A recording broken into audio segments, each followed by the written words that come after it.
अस्सलाम वालेकुम and welcome to game set match. I hope आप लोग खैरियत से होंगे, अच्छे से अपना ख्याल रख रहे होंगे। आज का दिन बहुत सारी खबरें और हमारा जो मेन फोकस आज के दिन पे होगा that would be the national games, because national games में बहुत सारी चीज़ें वो कहते हैं ना उथल पुथल हो रही हैं। 19 साल बाद अगर बलूचिस्तान में ये नेशनल गेम्स लेकर गए तो क्यों हो रहा है इतना बड़ा मसला, या शायद 19 साल बाद गए इस वजह से हो रहा है, तैयार नहीं। बहुत सारी चीज़ें जो कि हमने अनवील करनी है। साथ ही साथ उससे पहले क्रिकेट पे बात होगी, बिकॉज क्रिकेट पे बहुत सारी चीज़ें डिफरेंट तरीके से हो रही हैं। सिलेक्शन कमेटी के हवाले से डिस्कस करेंगे, क्या कर रही हैं हमारी शाहीन जिम्बाब्वे में, उस हवाले से भी डिस्कशन होगी। मैं हूँ सवेरा पाशा और मेरे साथ मौजूद हैं फैसल इलियास। वेलकम करते हैं व्यूअर्स का गेम सेट मैच में, और काफ़ी इंटरेस्टिंग लाइनअप है आज के शो का। मेजॉरिटी ऑफ द स्पोर्ट्स को कवर करने की कोशिश करेंगे। मेनली जैसे सवेरा ने कहा कि स्पोर्ट्स पे बात करेंगे, और जो बलूचिस्तान में हो रहे हैं गेम्स, नेशनल गेम्स, उनके हवाले से बात करेंगे। वहाँ जो प्रॉब्लम्स हो रहे हैं, जो अथॉरिटीज़ आपस में लड़ रही हैं, ये भी आज के शो का टॉपिक होगा। सो शो का आगाज़ करते हैं अपने गेस्ट का इंट्रोडक्शन करके, जो ऑब्वियसली हमारे साथ ऑनलाइन होंगे। पाकिस्तान के साबिक फास्ट बॉलर शब्बीर अहमद हमारे साथ शो पे होंगे। फैसल, टॉकिंग अबाउट दिस, जो अभी इस वक्त एक चेंज ओवर आया, सिलेक्शन कमेटी का चेंज ओवर, बहुत ज़्यादा फॉर्मर क्रिकेटर्स की जो है वो उस पर इख्तलाफात हैं इस बात पे कि कैसे नॉन क्रिकेटर्स जो हैं वो सिलेक्शन कमेटी का हिस्सा बन सकते हैं। हसन चीमा एक ऐसा नाम जो कि इस्लामाबाद यूनाइटेड से एसोसिएटेड थे, और स्टैट्स डेटा फिगर्स हम जब बात करते हैं तो Hasan is very prompt about it. और हसन ने जो है रेगुलरिटी में बैक हैंड पे बैठ के इस्लामाबाद यूनाइटेड के लिए भी बहुत सारे, हम कहते हैं ना मैचअप्स का गेम है अब ये मॉडर्न क्रिकेट, सो मैचअप पे जो है बड़ा उन्होंने इस्लामाबाद यूनाइटेड के लिए काम किया। Now that he is in the selection committee, यानी हमें जो प्लेयर सिलेक्ट होते हुए दिखेंगे डोमेस्टिक से या किसी जो डोमेस्टिक परफॉर्मेंस है या PSL परफॉर्मेंसेस से टीम में आते हुए दिखेंगे, वो उन स्टैट्स बेसिस पे दिखेंगे। What's your take on that? I think selection की जब बात होती है, हमने अपने शोज़ पे हॉकी के बारे में काफ़ी डिटेल में बात की है। अगर आप थोड़ा सा हॉकी को रिव्यू करें, हॉकी में जितना प्रॉब्लम्स आज हम देख रहे हैं, उसकी एक वजह यही है कि आपके पुराने प्लेयर्स थे जो सिस्टम का हिस्सा थे और वो चीज़ों को सही नहीं संभाल पाए। अगर आप थोड़ा सा सिलेक्शन के हवाले से अगर आप कहते हैं कि एक नॉन क्रिकेटर सिलेक्शन करेगा on the basis of the data, so actually this is what we want. All the experts actually question the cricketers के आप डोमेस्टिक की परफॉर्मेंसेस पे लोगों को क्यों नहीं लाते। सो ये I look at it very positively, because अगर आप BCCI में जाके देखें, BCCI में आपको चेयरमैन से लेके सिलेक्शन से लेके you will see a lot of people who are non cricketers. You need people who are of different mindset. आप पाकिस्तान की अगर हिस्ट्री निकाल के देंगे, आपका जब भी चेयरमैन नॉन क्रिकेटर रहा है या जो मैनेजरियल स्किल्स वाला रहा है, he is done better than other people. So मेरे ख्याल में it's a good move, because आपके डोमेस्टिक से जो स्टेटिस्टिक्स की बेसिस पे, नंबर्स की बेसिस पे जो प्लेयर्स होंगे, जैसे हम इफ्तिखार अहमद की बात कर रहे थे, हम बाकी प्लेयर्स की बात कर रहे थे जिनको हम कहते हैं कि इंटरनेशनल टीम में होना चाहिए, we say it on the basis of the performances. So अगर एक डेटा ओरिएंटेड बंदा है तो मेरे ख्याल में it's a good thing for people who are playing in the domestic, and generally it's going to help. मुझे लगता है कि जो मैनेजरियल स्किल्स और डेटा को सही देखने वाले लोग होते हैं और जिनका क्रिकेट का बैगेज नहीं है, probably you can expect them to do well in terms of selecting the right people. हम ये एक्सपेक्ट भी करते हैं कि शायद उसमें बायस भी कम हो जाएगा अपना, और दूसरी बात ये कि बायस के साथ साथ हम ये देख रहे हैं कि अब ये माइंडसेट है। हमें रेहानुल हक जो हैं वो टीम मैनेजमेंट का हिस्सा बनते हुए दिखे, एजाज हसन जो हैं वो सिलेक्शन कमेटी का हिस्सा बनते हुए दिखे। बट डिस्कशन के लिए हम अपने गेस्ट को अब जो है वो इंट्रोड्यूस करवाएंगे। तो यस, शबीर साहब हमारे साथ हैं। शबीर, आपका वेलकम करते हैं शो पे। सवेरा और फैसल आपका वेलकम करते हैं। Thank you so much for being on the show. पहला सवाल सर आपसे, बहुत सारे बॉलर्स, शाह, नसीम शाह, वो सब काउंटी की तरफ जा रहे हैं। हमने देखा रिसेंटली बहुत सारी क्रिकेट उन्होंने खेली है। कैसा देख रहे हैं आप हमारे बॉलिंग लाइनअप को, स्पेशली फास्ट बॉलर्स और इन बॉलर्स? शाहीन शाह और नसीम शाह का भी अभी लेस्टर शायर के साथ एग्रीमेंट हुआ है। How do you see all of these bowlers going into playing county cricket and then going into world cup and Asia cup, these bigger events? देखिए, वो वक्त तो है, अभी पाकिस्तान में कोई टूर नहीं है, वो ठीक है काउंटी खेलने जा रहे हैं, लेकिन बेहतर ये था कि यहाँ पे ऑफ सीजन थोड़ी ट्रेनिंग की जाती, एनर्जी जो बॉडी की लगी थी वो वापस ली जाती, उसमें जो आके स्पीड में थोड़ा सा नीचे आती है पूरा सीजन खेल के बाद आके मसल टून अप होते, ताकि आगे आपको इंजरी का मसला ना होता। तो बेहतर था कि वो यहाँ पे रुकते और यहाँ पे ज्यादा से ज्यादा ऑफ सीजन ट्रेनिंग जो होती है वो करते, ताकि उसके मसल जो मजबूत होते और आगे पूरा सीजन इजी हो जाता उनके लिए। अच्छा, बेहतर यही था ये फास्ट बॉलर यहाँ पे कि फास्ट बॉलर की उम्र कम होती है और इस पे लोड ज्यादा होता है, तो लोड को कम करने के लिए ऑफ सीजन ट्रेनिंग ज्यादा जरूरी है। अच्छा, मगर शबीर साहब, जब ये बात शाहीन से पूछी गई या शाहीन को मेंशन की गई कि इतने सारे मैचेस अभी आपने खेलने हैं, काउंटी के लिए भी खेलेंगे आप, वाइटैलिटी ब्लास्ट के लिए भी खेलेंगे, सो उनका ये कहना था कि एक फास्ट बॉलर के लिए रिदम बहुत ज़रूरी होता है और उस रिदम को गेज करने के लिए, गेन करने के लिए मैच प्रैक्टिस बहुत ज़रूरी होती है और वो मेरा मेन कोर रीज़न है वहाँ जाने के लिए। नहीं देखिए, अगर मैच के साथ साथ ट्रेनिंग होती है, मैच अगर 20 ओवर के खेल रहे हैं तो वो तो ठीक है, इतना ज्यादा लोड नहीं पड़ेगा, लेकिन साथ ट्रेनिंग बहुत जरूरी है क्योंकि शहीन शाह अफरीदी अभी तो इंजरी से वापस आए, उनके नी का मसला था, वो इंजरी से वापस आए हैं तो उनको तो बल्कि ज्यादा रिहेबिलिटेशन की जरूरत थी, तो बेहतर होता कि वो ज्यादा यहाँ पे थोड़ा जोर लगाते ताकि आगे क्रिकेट 1-2 साल और ऊपर चल जाती। ऑफ सीजन में यही होता है कि आप थोड़ी सी ट्रेनिंग बढ़ा देती हैं और उसमें बॉलिंग थोड़ी सी कम होती है ताकि अपने कंट्री को जब आप खेलने आप कंट्री की तरफ से जाएं तो आपके पास एनर्जी ज्यादा हो ताकि आप वहाँ पे जोर लगा सकें, आपकी स्पीड 2-4 किलोमीटर फालतू आ रही हो और लंबी बॉलिंग कर सकें।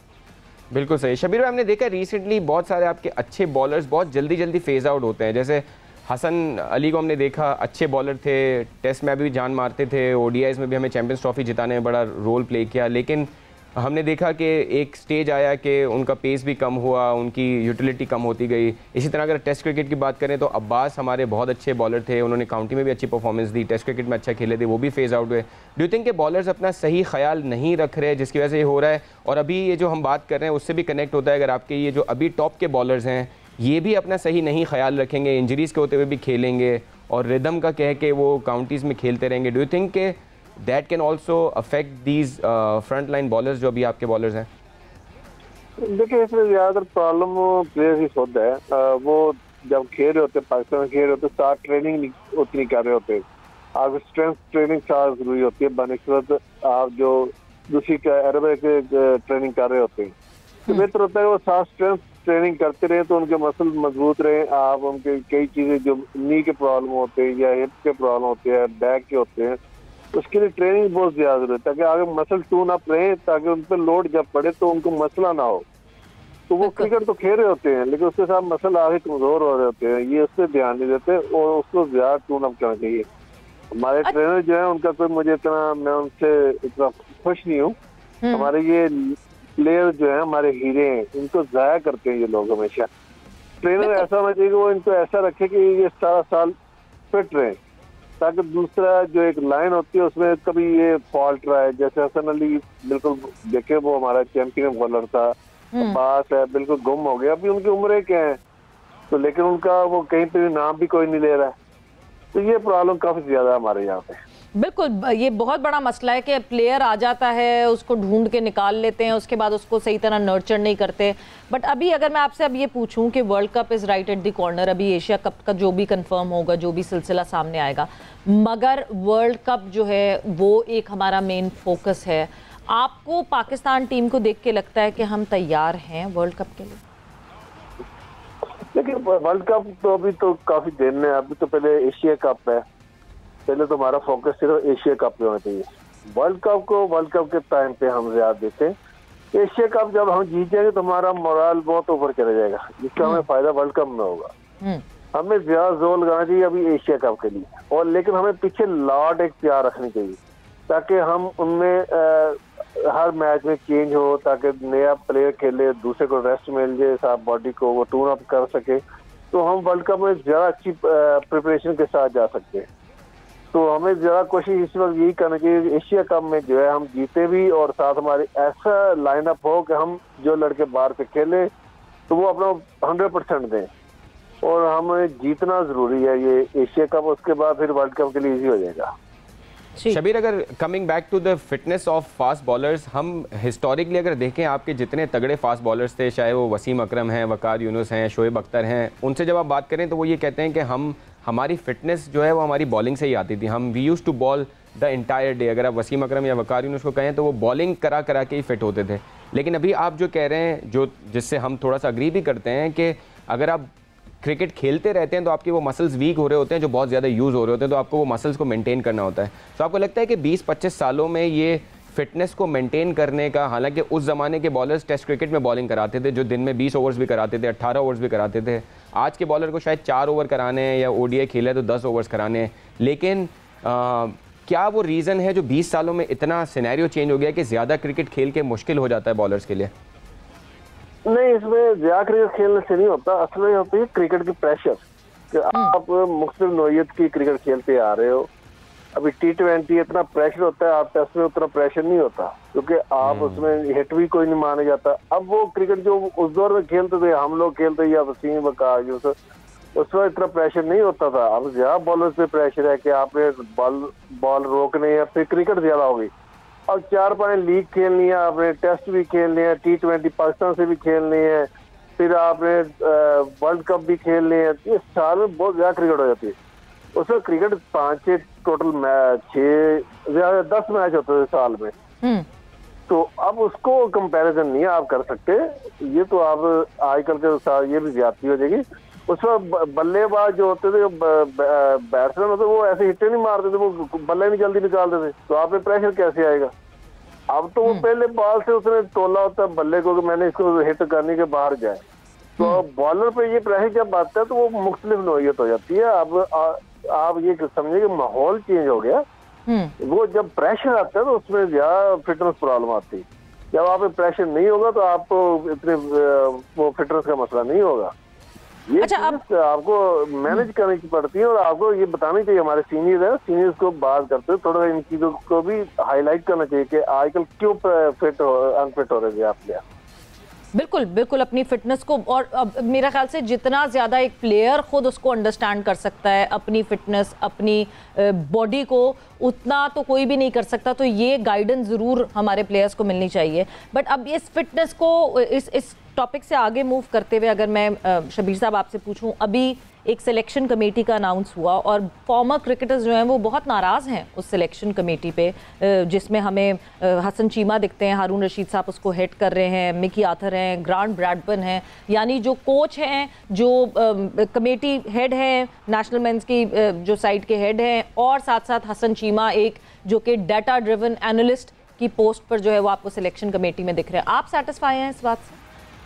लेकिन ये तो मैं तो बिल्कुल इसके खिलाफ हूँ। ये आपने एक बंदा 20-30 साल ग्राउंड में मेहनत कर रहा है, उसका नजर और एक दूसरा बाहर बेटा घर में सोया, उसकी नजर में तो जमीन आसमान का फर्क होता है।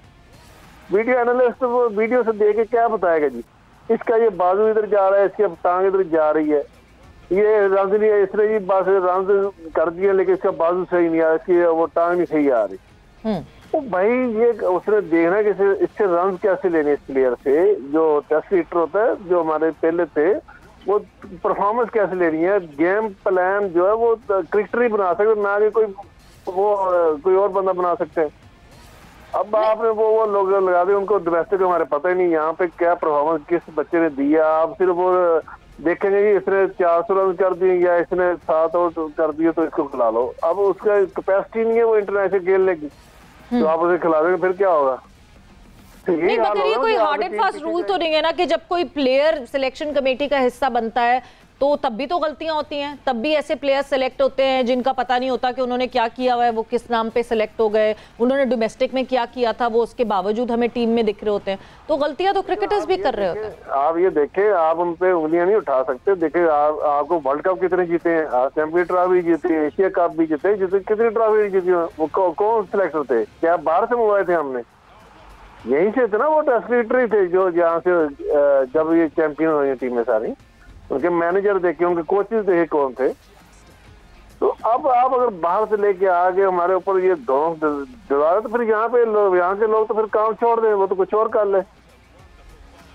बिल्कुल सही। लेकिन शबीर साहब, आपको लगता है कि पहले भी मैंने एक ट्वीट किया था कि हमारे यहाँ पे आप गली मोहल्ले से उठ के वो कोचिंग सर्टिफिकेट ले रहे तो वो अजाब बन जाता है। एक बंदे ने 30 साल ग्राउंड में जान मारी होती है, अब वो जो गली मोहल्ले से जो सो के उठा होता है उसको पता भी नहीं होता क्रिकेट का हालत देखा, बस जी वो कोचिंग कोर्स उसने वो पढ़ने वाला काम करके जी चलो क्लियर कर लिया, अब वो रीजन का कोच लग गए। तो वहां पे उसका एक्सपीरियंस और उसके एक्सपीरियंस का कोई आप उसमें बराबरी कर सकते हैं? कभी भी नहीं कर सकते। एक तो ग्राउंड की एक जगह अलग बे का पता होता है, उसने यहाँ पे ये फील्ड सेट करवानी है, वहाँ पे वो करवाना है, उसने बॉलर का कौन सा लगवाना है, इसको जो बैट्समैन है वहाँ पे क्या खेल रहा है। अब वो वीडियो एनालिस्ट को कहेगी ये फास्ट बॉलर का अच्छा खेल रहा है, अब इसको आउट कैसे करवाना, अब मुझे बता दें वो कैसे करवा के देगा मुझे आउट। लेकिन शबीर भाई दो चीजें तो आपने ऐसे ड्रामा शुरू किया है ये पाकिस्तान क्रिकेट के साथ, तो ये तो बहुत बड़ी ज्यादती कर रहे हैं पाकिस्तान के साथ। Completely different point of view है शबीर का, लेकिन दैट आल्सो इज वैलिड कि जाहिर है अगर कोई ग्राउंड में इतना नहीं फॉर्मर क्रिकेटर नहीं है, उसका एक्सपीरियंस डिफरेंट होगा, लेकिन हमारा पॉइंट ऑफ व्यू एक डिफरेंट था। ऑब्वियसली देखिए जब हम पॉइंट ऑफ व्यू की बात करते हैं, एक बात देखिए उन्होंने कही कि हाँ जी जैसे ग्रांट ब्रैडबर्न है, ठीक है, ग्रांट ब्रैडबर्न जो है वो खेले हुए हैं, he is an international player, so player तो हैं, ठीक है, हमारे डोमेस्टिक को वो इतनी अच्छी तरह नहीं जानते, दो कि वो बहुत अरसे से पाकिस्तान क्रिकेट पे एसोसिएटेड रहे हैं, वो नेशनल हाई परफॉर्मेंस सेंटर को भी देखते रहे, उससे पहले भी एसोसिएटेड। अगर एक लम्हा आपको रोकूं, मिकी आर्थर जब जा रहे थे उस वक्त उन्हें जब भी डोमेस्टिक का पूछा जाता था, he used to have no visibility of के डोमेस्टिक में क्या हो रहा है। सो अगर इनको भी ब्रैडबर्न को भी अगर वो क्रिकेटर हैं भी, लेकिन वो डोमेस्टिक में जाके देखेंगे नहीं कि कौन सा प्लेयर क्या कर रहा है, so eventually it has to come down to the data. But then फिर वही होता है ना, इट्स टीम पूरी है ना, एक सिलेक्शन टीम है, पूरी कमेटी है, सो इसीलिए शायद हसन वहां पे वो रोल प्ले करेंगे। बट शबीर ने वापस हमें ज्वाइन इन कर लिया। शबीर साहब आपको वापस खुशामदीद कहते हैं, और आप जो बात कर रहे थे आप कंटिन्यू, अगर आप पूछ रहे थे सवाल। शबीर भाई आप कंटिन्यू कर सकते हैं, लेकिन मेरा सिर्फ इस पे सवाल ये था जो आपका पॉइंट था कि सिलेक्शन में फॉर्मर क्रिकेटर होना चाहिए। मेरा सिर्फ पॉइंट ऑफ व्यू था कि अगर इसको थोड़ा डिफरेंटली देखें तो एक फॉर्मर क्रिकेटर शायद सिलेक्शन में ये ज़रूर बेहतर देख सकता है कि लॉन्ग रन में कौन सा अच्छा प्लेयर होगा, लेकिन एक नॉन क्रिकेटर ये ज़रूर देखेगा कि डोमेस्टिक में ओवरऑल परफॉर्मेंसेस क्या हैं। सो एक लॉन्गर पीरियड ऑफ टाइम के लिए अगर एक प्लेयर ने अच्छा परफॉर्म किया है तो ऑटोमेटिकली स्टेटिस्टिकली उसको टीम का हिस्सा होना चाहिए, सिलेक्शन में आना चाहिए। जैसे जब इमामुल हक साहब ने इमामुल हक जी जी जी जी सबसे बड़ी बात है वो डोमेस्टिक में उसने जी आउट किए हैं जी बहुत ज्यादा, एक बंदा आउट नहीं करता, लेकिन उसके अंदर कैपेसिटी इतनी अच्छी है, वो बीट कर रहा है। वो जब वो नजर तो क्रिकेटर को पता है कि ये बीट अच्छे कर रहा है, लेकिन ये बल्ले को लगना ही नहीं दे रहा है, ये तो इंटरनेशनल टाइप का प्लेयर है। लेकिन शबीर भाई डोमेस्टिक में जाके कौन इतना देखता है? आपके कौन से लोग हैं जो जाके वाकई देखते हैं एक्चुअली कि कौन सा बॉलर इतने ज्यादा बीट कर रहा है? वही तो कह रहा हूँ ना, तो ये आप वहाँ पे क्या नाम है, सिर्फ कागजी कार्रवाई पे नहीं चलता बंदा, ये कई चीज देखी जाती है। ये प्रेशर को कहाँ पे हैंडल करेगा इंटरनेशनल में, ये प्लेयर कर भी सकते हैं। मैंने कई प्लेयर्स की टांगे कांपते हुए देखी है पाकिस्तान खेलते हुए। बिल्कुल, जब वहाँ पे 20-30 हजार करोड़ बैठा होता, कैमरे लगे, तो मैंने टांगे कांपते हुए देखी है, घबराए हुए हैं, चेहरे की हवाएं उड़ी हुई हैं। तो ये चीजें क्रिकेटर देख सकता है, उसको कैसे मैनेज करवाना उस बच्चे से कि उसका बेचारे का कैरियर है, सारी जिंदगी उसने गुजारी होती है उसमें, वो 3-4 साल खेलेगा, फिर तो 20 साल उसको जलील ही करना, कोई उसके बाद जॉब भी नहीं है, कुछ भी नहीं है, वो किधर जाएगा? मुझे ये बताएं कि ये तो खिलवाड़ करने वाली बात है किसी के। मगर जब हम मॉडर्न डे क्रिकेट की बात करते हैं, देखिए शबीर साहब, जब हम मॉडर्न डे क्रिकेट की बात करते हैं, over the period of time चीजें तब्दील हो रही हैं। हम बार बार बात करते हैं मैचअप्स पे क्रिकेट खेलनी चाहिए, हाँ जी ये खिलाड़ी जो है वो उल्टे हाथ के बॉलर से ज़्यादा फंसता है, सो इसके सामने जो है वो लेफ्टी डालना चाहिए, कोई लेफ्ट आर्मर ही डालना चाहिए। ये इस तरह के जो मैचअप्स हैं ये तो हमारे लिए बहुत ज़रूरी है अभी मॉडर्न डे क्रिकेट में। और हम बार बार कहते हैं इंग्लैंड की तरह क्रिकेट खेलो, इंग्लैंड की तरह क्रिकेट खेलो। इंग्लैंड ने भी जो अपना एडवाइजर है वो एक डाटा एनालिस्ट को रखा हुआ है। नहीं, असल क्रिकेट के जो उन्होंने किया, उन्होंने प्रेशर डालने की कोशिश की, आपने प्रेशर नहीं डाला। जो इंग्लैंड के खिलाफ आपको बहादुर बनना चाहिए था जो बॉलर हैं। अब आपने एक दिन में 500, पौने 500, 600 रन करवा दिए, ठीक है ना। तो बॉलर तो अपने आप को बचा रहे थे, वहां पे बचाने तो वहां पे तो लड़ाई होती है आपकी। यही क्रिकेटर में फर्क है, और दूसरे जो आपके दूसरे बाहर से बुलाए होते हैं उनमें फर्क है। वो तब क्रिकेटर होता है यार मरो या मार दो, मार तो रहे हैं, अब इनके साथ लड़ाई तो करो ना सही तरीके से, ताकि आप आउट कर सको। जब आउट होना था वो 250 भी ना करती टीम, अगर आप बहादुर होते। आप जब बचोगे तो मार पड़ेगी ना आगे से। इसीलिए तो मैचअप्स की क्रिकेट की बात करते हैं, इसीलिए तो ये चाहिए डेटा। जब हम डेटा की बार बार बात करते हैं कि क्यों डेटा इतना इम्पोर्टेंट है, डेटा और तरीका और चीज है, डेटा को आप एग्जीक्यूट कैसे करवाएंगे? क्यों एग्जीक्यूट तो हमारे पास पहले भी एनालिस्ट हैं बाहर बैठे, जब भी हमारे साथ एक साथ होता है एनालिस्ट। अब उसका सिलेक्शन में क्या काम है मुझे बताएं? उसका सिर्फ काम है वो वहां से हमें ये बताए, ये देखे जी ये वीडियो है आपके सामने चल रही है, ठीक है। अब उसका सिलेक्शन में क्या काम है ये बता दें। आप अपना उनका जो जाओ वो रखे। अब यहाँ पे ये काम हो गया, जिसका काम वो तो काम करते नहीं, बाकी सारे कामों में घुस रहे हैं। शबीर भाई, प्रॉब्लम तो ये हो रही है ना हर चीज में। टेस्ट क्रिकेट को आपने थोड़ा सा टच किया, अगर हम आपसे पूछें जिस तरह पाकिस्तान 3-0 इंग्लैंड से सीरीज हारा था, were you happy with the kind of wickets जिस पे हमने इंग्लैंड के साथ खेला? आपको लगता है कि जिस तरह इंडिया करता है कि स्पिनिंग ट्रैक्स बनाता है, अपनी स्ट्रेंथ पे खेलता है, हमें शायद पता ही नहीं था कि हमारी स्ट्रेंथ क्या है और हमारी पिचेस क्या होनी चाहिए, या आपको लगता है कि हम गलत सोच रहे हैं कि ये पिचेस सही थी इस तरह की? नहीं, आपने अच्छी बात की है, ये बिल्कुल ठीक बात की है। जैसे इंडिया बिल्कुल आपने जो आपका होम ग्राउंड है, तो आप अपनी ये कुछ चीजें तो आप अपने मतलब की बना सकते हैं। अब आपने कैसे मैनेज करना, तो अब यहाँ पे एनालिस्ट क्यों नहीं आए? आपके 4 एनालिस्ट आपने पढ़ाए हुए हैं वहाँ पे पीसीबी में। बात है। यहाँ पे पिच कौन सी बनानी? आप सेक्शन कमेटी में उसका क्या काम है? सिलेक्शन तो नहीं, तो हमें शबीर साहब, हमें कौन सी पिच बनानी चाहिए? फिर मैं उससे अगला आपका फिर सवाल खिलाफ ना, मैं उस वक्त अगर मैं तो ग्रीन टॉप बनवाता। ग्रीन टॉप बनवाते? हाँ, डरना किस चीज से? आप बिल्कुल कंपेटिटिव खेलते ना। मतलब मुझे देखें, हम ये बार बार बात करते हैं ना कि इंडिया या बांग्लादेश ये स्पिन ट्रैक बना के फंसाते हैं। मसला ये है कि उस स्पिन ट्रैक पे सबसे पहले तो हमारा अपना बैटर फंस जाता है। हमारे पास कितने बैटर्स हैं अच्छी स्पिन खेलने वाले? हमारे देखिए यहाँ पे जब आप लड़ाई की तरफ जाएंगे तो उनको पता लगेगा ये लड़ने, वो उनके जेन में, आप उनके जेन के मुखालिफ खेल लेना। यस, जब वो जेन बना के हमने स्पिन ट्रैक पे खेलना, वहाँ पे पिक्चर बना के उन्होंने प्रैक्टिस कर ली, हर चीज कर ली, तो आप ग्रीन बना दो यहाँ पे, आओ जी हम यहाँ पे आपको इधर लेके आएंगे, फिर क्या होगा? बट फिर उनके फास्ट बॉलर्स तो हमारे फास्ट बॉलर से ज्यादा तेज नहीं जी। फिर उनके फास्ट बॉलर्स हमारे फास्ट बॉलर से ज्यादा एक्सपीरियंस, नहीं, हमारे फास्ट बॉलर उनसे ज्यादा तगड़े थे। हमारे जो वो खेलने उनमें पेस ही नहीं थे, हमारे तो पास पेस भी है, सीम भी है। बिल्कुल सही। तो हम तो ज्यादा आउट कर सकते थे। हम बल्कि यहाँ पे जब ग्रीन टॉप बनाते वहाँ पे अब्बास को लेके आ सकते, वो सबसे अच्छा है ग्रीन टॉप पिच का, वो तो बिल्कुल ठीक है ना। अब जब आप बिल्कुल रड़ा साफ पिच बनाएंगे, वहाँ पे अब्बास बिल्कुल इफेक्ट नहीं करेगा। ठीक है ना, ये चीजें यही चीजें देखने वाली होती हैं। हाँ, बात तो कंडीशन बेस्ड बॉलर है और कंडीशंस जो उनको सूट करेंगे वो उस पे करेंगे। तो यही चीज तो देखकर सिलेक्शन में किसी एनालिस्ट की जरूरत होगी ना कि कौन सी कंडीशन में कौन सा प्लेयर। आप 4 सिलेक्टर बैठे हो ना, वो खुद बुलाएंगे, हाँ जी हमें ये बताएं ये उनके स्ट्रेंथ क्या है मुखालिफ टीम की।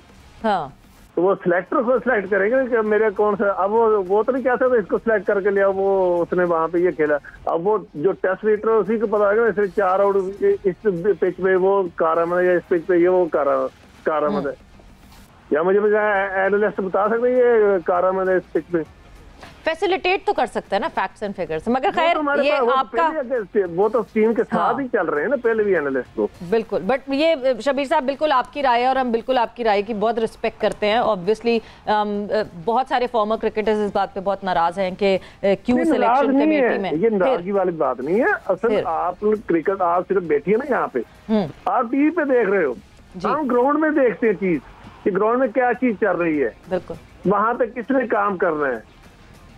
ठीक है ना, मैं तो किसी सिलेक्शन या किसी में तो नहीं गया ना, मैं तो ये देख रहा हूँ कि वहां पे मेरे कौन सा लड़का मुझे काम दे सकता है। मेरा बार दफा ऐसा होता है, मैं एक मैच था, मेरा आखिरी मैं यूपीएल से जब खेला हूँ जी, मेरे अपने 2 ओवर पड़े, मेरे बेस्ट बॉलर के 2 ओवर पड़े, लास्ट ओवर था, तो मैंने देखा यार ये लड़का फास्ट बॉलर को ठीक खेल रहा, मैंने उस जिसे पूरे मैच में बॉल की लेग स्पिन उसको दे दिया, उसने आउट करके मुझे मैच जितवा दी।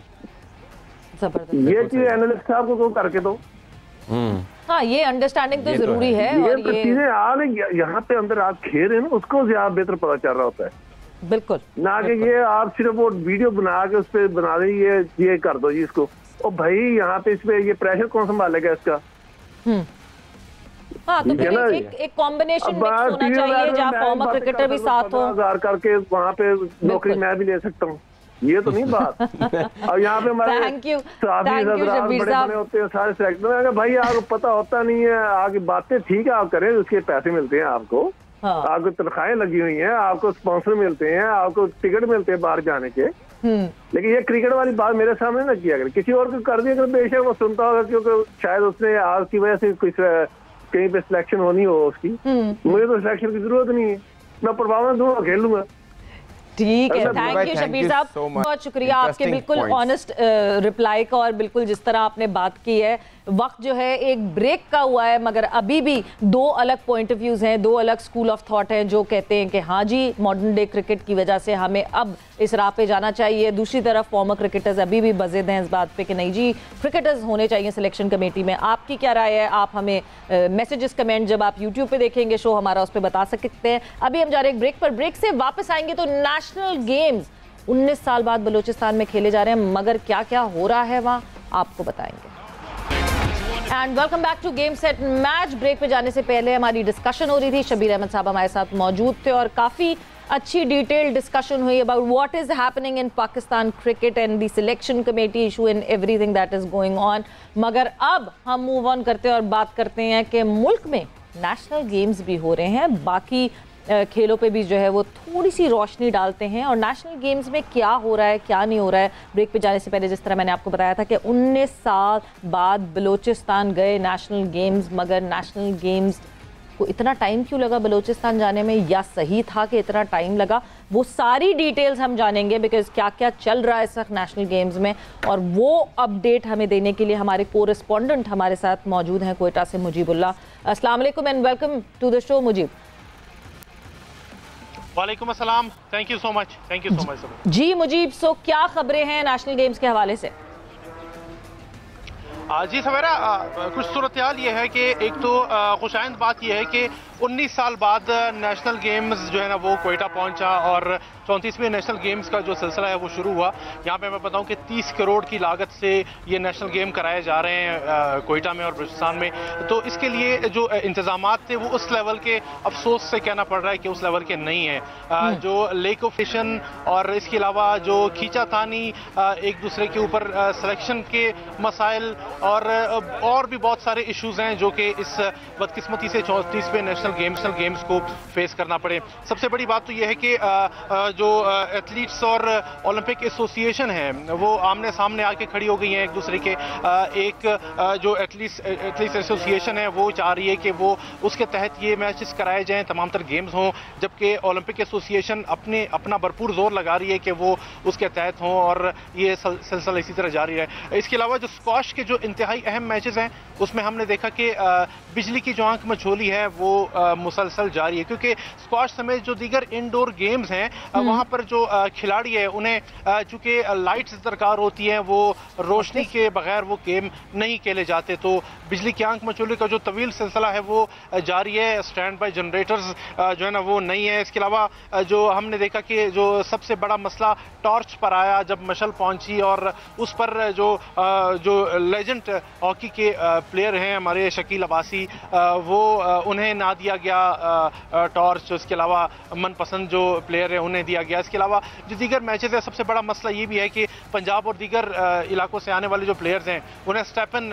यानी कि जो डेली वेजेस हैं वो नहीं मिल पा रहे हैं, वो भी एक कोर इशू है इस नेशनल गेम्स का। तो इसके अलावा जो दीगर मैचेस हैं उसमें भी लैक ऑफ कोऑर्डिनेशन। सबसे बड़ी बात एक और भी है कि जो हॉकी के मैचेस हुए, हॉकी में जब नेशनल गेम का आगाज हुआ तो हॉकी का जो पहला मैच था, मैच चूंकि कल से शुरू होना था और आज जो बलूचिस्तान हॉकी फेडरेशन है, एसोसिएशन है, वो अब तक अपनी टीम की सिलेक्शन तक ना कर सकी और मसाइल आए। उसके बाद जब एकदम से प्लेयर्स को सिलेक्ट किया गया और हॉकी के मैदान में उतारा गया तो अफसोस के साथ कहना पड़ा कि होम ग्राउंड में जो बलूचिस्तान वुमेन हॉकी की जो टीम थी उन्हें 24 बमुकाबला 0 से शिकस्त खाना पड़ी। इसके अलावा जो दीगर मैचेस है उसमें भी कुछ बलूचिस्तान की खासी अच्छी कारकर्दगी नहीं देखने को मिली, जिसकी सबसे बड़ी वजह जो है वो सिलेक्शन बोर्ड का गैर फाल होना या फिर अकरबा परवरी या फिर लेक ऑफ कोऑर्डिनेशन का जो सिलसिला है उसकी वजह से जो है ना वो हमने देखा कि बलूचिस्तान जो है ना वो काफ़ी खासा कम्पीट न कर सका और जो दीगर है वो मुल्क से आने वाले जो प्लेयर्स है वो मैदान मार गए। मुझे बोला वहाँ किसी अथॉरिटी के लोगों से कोई बात हुई कि क्यों ये प्रॉब्लम्स हो रहे हैं? इंडोर गेम्स में हमने फैसिलिटीज़ का फुकदान देखा है, जैसे आपने पॉइंट आउट किया कि स्क्वाश के गेम में लाइट चली गई तो वहाँ पे प्रॉब्लम हुआ। सो वहाँ पे किसी से बात हुई कि ये क्यों प्रॉब्लम्स हो रहे हैं? जो फंड्स आए थे 30 करोड़ के, उनकी क्या विजिबिलिटी है? सो क्या सोल्यूशन है? आगे क्या देखते हैं? चीज़ें सही हो रही हैं? कहीं किसी से बात हुई है तो हमें हमारे व्यूअर्स को बताएं कि क्या फीडबैक है, कि किस वजह से ये प्रॉब्लम्स हो रहे हैं और किस तरह सॉल्व होंगे। जी 30 करोड़ के जैसे मैंने फिगर पॉइंट आउट किया, और जो हुकाम है, जो हुकूमत बलूचिस्तान है और स्पोर्ट्स बोर्ड है, वो तो काफ़ी खुश नज़र आ रहे हैं क्योंकि 19 साल बाद उन्हें नेशनल गेम्स मिले। लेकिन सिर्फ महज खुशी जो है ना वो काफ़ी नहीं होती और काम भी करने पड़ते हैं। यहाँ पे जो स्टैंड बाय जनरेटर्स हैं वो भी नस्ब करने होते हैं। इसके अलावा हमने ये भी देखा कि जब नेशनल गेम्स का आगाज़ हुआ तो यहाँ के जो स्टेडियम के इर्द गिर्द जो सड़कें हैं वो बिल्डोज़र उस पर फेरे जा रहे थे, और नेशनल गेम के से पहले ये चीज़ें नहीं थी। जो एंट्री कार्ड्स हैं, जैसे कि कार्ड मैंने पहन रखा है, ये नेशनल गेम के आगाज़ के बाद मिलना शुरू हुए। गाड़ी के स्टिकर्स का मसला था, जो मीडिया पर्सनस या फिर जो प्लेयर्स हैं या फिर फेडरेशन के नुमाइंदे हैं, उन्हें एंट्री का काफ़ी मसला जो है ना वो देखने को मिला। तो बहुत सारे इश्यूज़ हैं, बहुत सारे कोर इश्यूज़ हैं, और हुकाम सिर्फ इस बात पर खुश हैं कि वो नेशनल गेम्स करा रहे हैं। और तकरीबन कोई 6000 प्लेयर्स और 1000 से ज़्यादा ऑफिशल्स, यानी कि 7000 से ज़्यादा जो अफराद हैं, वो प्लेयर्स हैं और ऑफिशल्स हैं, उन्होंने कोयटा का रुख किया और यहाँ पे मैचेस हो रहे हैं। तो उसके इंतजामात भी हम देख रहे हैं कि ना होने के बराबर है। और नेशनल गेम्स जिस तरह, अच्छा मुजीब, शुरुआत में जिस तरह आपने बताया ना कि एक तरफ जो है वो एसोसिएशंस और फेडरेशंस के भी इशू चल रहे हैं, एथलेटिक फेडरेशन की खबर हमारे सामने आई जहां एक इशू चल रहा था। सो यस, एथलेटिक फेडरेशन के हवाले से अगर मैं बात करूं तो इसके साथ दी president of athletic Pakistan athletic federation मौजूद हैं, अकरम साही साहब। उनको भी मैं खुशामदीद कहूंगी शो में। अकरम साहब, क्या इशू हो रहा है, क्यों डिले हुआ आपका इवेंट, क्या है आपकी कहानी? Sir ji, thank you very much. आपने मुझे लिया लाइन पे और एथलेटिक्स के बारे में। पहली बात तो ये कि आपने कहा कि क्यों इवेंट हमारा जो है वो डिले हुआ। पहली बात ये कि हमारा इवेंट ये है ही नहीं।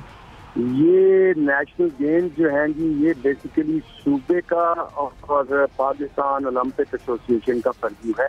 बिल्कुल। एथलेटिक फेडरेशन अपनी नेशनल एथलेटिक्स करवाती है, जो हमारा जुरिसडिक्शन है, वो हमारा इवेंट होता है। और हमारी एशियन एथलेटिक्स होती है, हमारी वर्ल्ड एथलेटिक्स होती है, वो हमारी जुरिसडिक्शन है और वो हमारा। नहीं, आपका जो हिस्सा इस नेशनल गेम्स में था, एथलेटिक्स का जो पार्ट था, उसकी जो डेट हमारे सामने आई थी, उस डेट आज गालिबन शुरू होना था, जो आज नहीं हुआ शुरू। मैं उसके हिसाब से बात करी अकरम साहब। सॉरी, दोबारा बोलिएगा, मैं नहीं समझ सका। मैं नेशनल गेम्स में जो एथलेटिक्स का टाइम फ्रेम था कि वो कब से शुरू होना है, आज से शुरू होना था, जो नहीं हुआ, मैं उस हवाले से बात करूँ। जी जी जी जी मैं फिर आप प्रॉब्लम में आपको समझा नहीं सका। जो मैं कह रहा था कि मेरा इन गेमों के अंदर कोई लेन देन नहीं है, क्योंकि मैं एफिलिएटेड नहीं हूँ। एथलेटिक फेडरेशन जो पाकिस्तान की है वो ओलंपिक एसोसिएशन के साथ एफिलिएटेड नहीं है। ये एथलेटिक जो किसी ने करवाना था, कब करवाना था, किन्होंने करवाना था, किन्होंने, उसके साथ हमारा कोई लेन देन नहीं है। और इन्होंने एक इलीगल जो है कमेटी बनाई कि एथलेटिक्स ये करवाएगी, तो कोई यहाँ पे पाकिस्तान एथलेटिक्स फेडरेशन के अलावा पाकिस्तान में एथलेटिक्स नहीं करवा सकता। वो वर्ल्ड का अप्रूव्ड हमारा कॉन्स्टिट्यूशन है कि पाकिस्तान में athletics federation of Pakistan headed by general Hasan Shahi, सिर्फ वो करवा सकते हैं। तो इसलिए हमने इनको पहले लिखा कि आप गलत कर रहे हैं, ये आप नहीं कर सकते। ठीक है। जब इन्होंने नहीं हमारी बात मानी तो हमारा बलूचिस्तान एथलेटिक एसोसिएशन जो मेरी है जी, वो कोर्ट में चले गए और कोर्ट ने इनकी मैनेजमेंट कमेटी को खत्म कर दिया है। और ये अभी कोई वहाँ पे मैनेजमेंट कमेटी जो इन्होंने लगाई थी जाली, वो नहीं करवा सकती। एथलेटिक्स अगर होगी पाकिस्तान में तो वो सिर्फ एथलेटिक फेडरेशन ऑफ पाकिस्तान, जिसको मैं हेड करता हूँ, वही करवाने के मजाज हैं और कोई नहीं करवा सकता। ये वहाँ पे है। इसलिए मैंने कहा कि हमारा जब तक ये इनकी कोई मैनेजमेंट कमेटी और एथलेटिक्स का तमाशा करना चाहते हैं, उससे हमारा कोई लेन देन नहीं। मुझीब, आप थोड़ी सी रोशनी डाल सकते हैं इस बात पे, क्या वाकया हुआ है ऑन ग्राउंड, क्या किस्सा है? जी, उसमें कुछ यूँ है जैसे कि सर ने बात की, कोर्ट की भी, तो ज़रूर कोर्ट ने भी एक डिसीजन दिया है कि जो एडिशनल सेशन जज 6 है उन्होंने पाकिस्तान ओलंपिक एसोसिएशन और के पाकिस्तान एथलीट फेडरेशन पर पाबंदी और 34वीं नेशनल गेम्स की जो मैनेजमेंट कमेटी है दोनों के ऑर्डर जो है ना वो मुअत्तल कर दिए हैं। और अब सूरत हाल ये है कि एथलेटिक फेडरेशन जो है ना वो मिलकर जो है ना ये तमाम मैचेस जो है ना वो मुनक्किद कराएंगे और 24 मई से 29 मई तक ये जो मैचेस का जो सिलसिला है वो जो है ना वो कराने के मजाज होंगे। तो ये जो लड़ाई है इसमें भी जो है ना वो काफ़ी कोर इश्यूज हैं और इसमें एक कमेटी भी बनाई गई है जो वो कमेटी जो है ना वो इस तमाम मैचेस और तमाम गेम्स को रन करेगी। तो जो ओलंपिक जो एसोसिएशन है वो जो है ना वो इस पर हम देख रहे हैं कि वो भी अपनी भरपूर कोशिश कर रही है कि वो उसके तहत मैचेस हों और जो फेडरेशन है एथलीट फेडरेशन और एसोसिएशन वो अपनी कोशिश, चूंकि कोर्ट का ऑर्डर अब आ चुका है तो जाहिर है कोर्ट के ऑर्डर्स की रोशनी में भी जो है ना वो अब ये गेम्स जो है ना वो होंगे और अब देखना ये होगा कि जो कमेटी तश्कील दी गई है वो किस कदर मौसर होती है और वो किस कदर अपना किरदार इसमें अदा कर सकती है। अकरम साहब, क्यों एथलेटिक फेडरेशन ने नेशनल गेम्स ऑर्गेनाइजर्स के साथ कोई बात करके इसको मैनेज नहीं किया? क्यों हाई कोर्ट तक जाने की सिचुएशन बनी? बिकॉज स्पोर्ट्स एक ऐसी चीज़ है जो कंबाइन करती है लोगों को, अथॉरिटीज़ को मिलाती है, लेकिन हम इतना लड़ाई झगड़ों की तरफ क्यों जा रहे हैं? साउथ एशिया के साथ एफिलिएटेड है, जो पाकिस्तान स्पोर्ट्स बोर्ड के साथ एफिलिएटेड है, इनके साथ हम एफिलिएटेड ही नहीं है। हम इनके साथ कोई कुछ करना ही नहीं चाहते, कोई किसी तरह का भी इवेंट। ये खाम है हमारी गेम को। इनका प्रॉब्लम ये है कि हमारी पाकिस्तान में इस वक्त कोई तकरीबन 40 के लगभग फेडरेशनें हैं और उनमें पाकिस्तान एथलेटिक फेडरेशन वो है जो पाकिस्तान का बायस झंडा लहरा रही है, पाकिस्तान का कौमी तराना बजा है। हमारा जेवलिन थ्रो में बच्चा अरशद नदीम जो है वो इस वक्त रिकॉर्ड होल्डर है कॉमनवेल्थ गेम्स का, गोल्ड मेडल लेके आया है। बट अकरम साहब, मुझे कथा कलामी की माफी अकरम साहब, मैं एक चीज मुझे समझ नहीं आ रही, ये तो नेशनल गेम्स हैं, यानी ये तो मुल्कों का खेल है, ये हमारे मुल्क का खेल है जिसमें सारे हमारे गेम्स आएंगे, फिर कैसे एसोसिएशन आपकी नहीं बनती इनसे? फिर आप क्यों नहीं इनका हिस्सा हैं? जी आपने बड़ा अच्छा कहा। आई विश कि ये नेशनल गेम करवाने वालों को ये एहसास हो, जैसे आपने बोला है कि ये नेशनल गेम्स हैं इसमें सारी गेम्स को आना चाहिए। इन्होंने सब वो लोग जो इनको वोट नहीं देते और मुझे वोट देते हैं, ये सिर्फ एथलेटिक्स नहीं निकाला। इनको पूछे साइकिलिंग कहाँ है, इनको पूछे जूडो कहाँ है, इनको पूछे नेटबॉल कहाँ है। आपकी कराची की ये ऑर्गेनाइजेशन है इकबाल मुदस्सर राई के नीचे, ये सब लोग वो हैं जो बॉडी जेन्युइन वेट लिफ्टिंग की है, वो कहाँ है? ये ना तो जो यूनिट जो परफॉर्म कर रही है फेडरेशन लाइक एथलेटिक फेडरेशन में आपको बता रहा था, ये इनको बारे में नहीं है क्योंकि इनकी कोई जीरो परफॉर्मेंस है। आरिफ हसन की 20 साल से बैठा है, एक मेडल नहीं है और ये ऐसा बदकिस्मत इंसान है कि इसकी किस्मत में नहीं है। एथलेटिक फेडरेशन जिसका मेडल आना था, जिसके साथ इनका भी नाम आ सकता था जैसे आपने कहा, लेकिन हम एफिलिएटेड नहीं है। एथलेटिक फेडरेशन हमारे साथ एफिलिएटेड नहीं है। हमने कहा अल्हम्दुलिल्लाह, बिल्कुल ये ठीक बात है, हम आपके साथ एफिलिएटेड।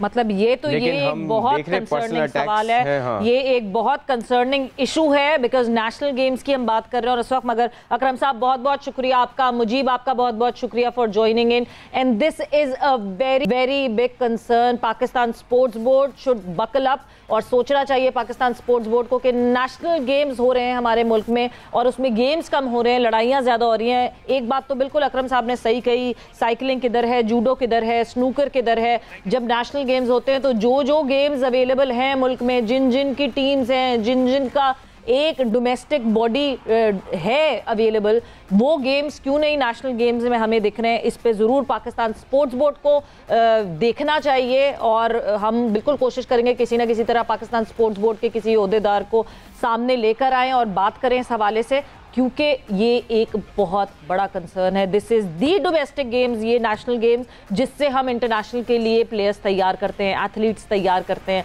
मगर हम अपनी लड़ाइयों से बाज नहीं आ रहे। विद दैट वक्त यहाँ पे खत्म हो गया गेम सेट मैच का। सवेर और फैसल को इजाजत दीजिए, अपना बहुत ख्याल रखिएगा। टेक केयर, बाय, अल्लाह हाफिज़।